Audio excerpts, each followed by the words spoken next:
Ouh, on se lève avec le son de la mer ce matin. Bon matin, tout le monde. J'étais à Malcolm Island. Oh, la marée est basse. Elle est plus basse que quand j'étais avec les gars.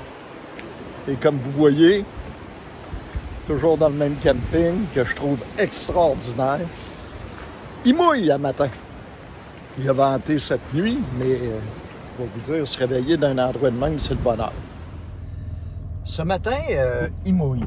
Pas une grosse pluie, mais il mouille quand même. Puis, on est le 31 janvier pour moi ici, là, présentement. Vous le voyez un peu plus tard parce que j'ai une semaine d'avance. Puis, demain, je commence le mois de la pauvreté, ce que je vais vous expliquer dans le prochain vidéo. Donc, aujourd'hui, je vais manger au restaurant. Parce que pour un mois, je ne vais pas me gâter ben. On s'en va au seul restaurant, je pense, sur l'île. Fait que t'as le poste d'essence. Ici, c'est Kojo Café.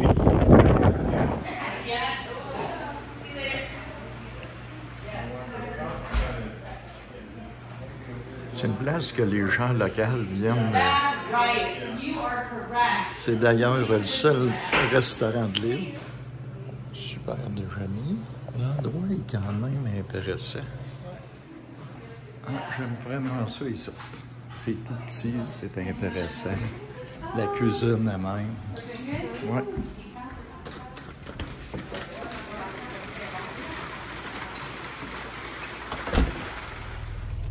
Ici, le café, la particularité, c'est ceux qui sont propriétaires sont venus en vacances ici, puis ils ont tellement aimé l'île qu'ils ont acheté la maison, ils l'ont transformée en café. Puis maintenant, ils sont bien intégrés dans la place. D'une manière ou d'une autre, tu les vois tous les jours. Si tu veux un café, il faut que tu viennes ici. Autre chose, le café est fermé le lundi et le mardi. Fait que ces journées-là, il faut que tu t'en fasses à la maison. Hein? Ici, vous avez un ancre de 1750. 1750, ça fait un bout de temps. Puis, en même temps, c'est le mémorial de tous les marins qui sont décédés sur quel bateau à Malcolm Island. Le dernier, c'est en 2001. En 66, il y en a une gang qui sont morts. Ouf. Ça fait partie de la vie des pêcheurs. Hein? Ici, à la marina de Sointula, tu peux prendre ta douche 5 minutes pour 3 piastres. T'en as 3. Puis c'est dans ce building-ci avec aussi la laverie. Comme vous voyez, je vais vous montrer le building. C'est ici, Shower Laundromat. Tu as aussi la buanderie avec un peu de lecture. Puis comme vous voyez, un lavage c'est 2,75. Même sous la pluie ici, c'est vraiment spécial. Intéressant.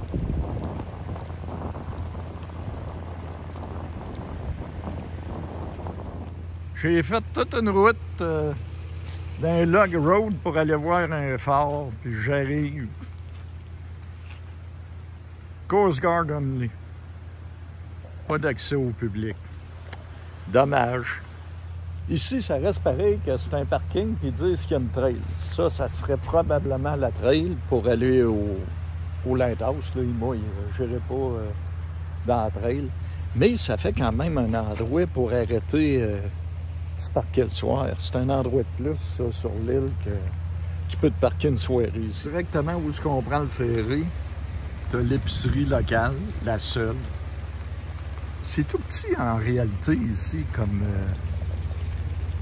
l'épicerie est un vrai general store. Il y a tout, vraiment de tout. 24 pièces puis 22 pièces pour un pot de café. Wow! Ici, au magasin général, t'as tout. T'as l'épicerie, t'as la pharmacie, t'as le linge, t'as tout dans le même endroit.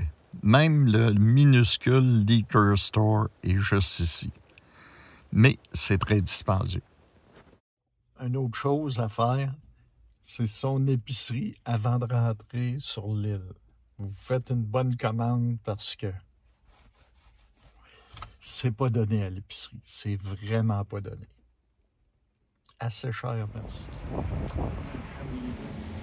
La boulangerie, l'hôtel, et à même devant de l'hôtel, il y a le guichet qui est dehors. Il n'est même pas à l'intérieur. Donc, le guichet automatique à l'extérieur ici. Et ça, c'est la banque. J'avais 1 heure d'attente, fait que j'en ai profité pour aller à la douche et maintenant, je m'en vais au traversier. Ça complète, je pars de Port-McNeill, direction Zabalos. Je sors de Port-McNeill parce que je veux vraiment être à Tofino pour le beau temps, les 4 jours de beau temps. Et j'arrête à Zabalos, puis après ça, je vais vraiment prendre la route vers Tofino la journée d'après, parce que je vais ressortir par Comox. Tout ce qui est dans le coin de Comox, je vais le couvrir à la fin du mois de février. Wow! Mais j'en reviens pas ici.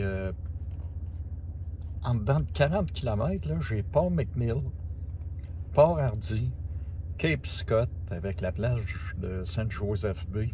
J'ai pas eu le temps vraiment de visiter les log roads. J'ai trouvé des campings incroyables, Lake George, un peu partout. Ici, là, juste dans ce petit secteur-là, là, on peut passer facilement 1 mois. Puis comme vous voyez, c'est très confortable en hiver. Là-dessus, on se revoit demain pour un autre Dodge Falia. Ciao, bye!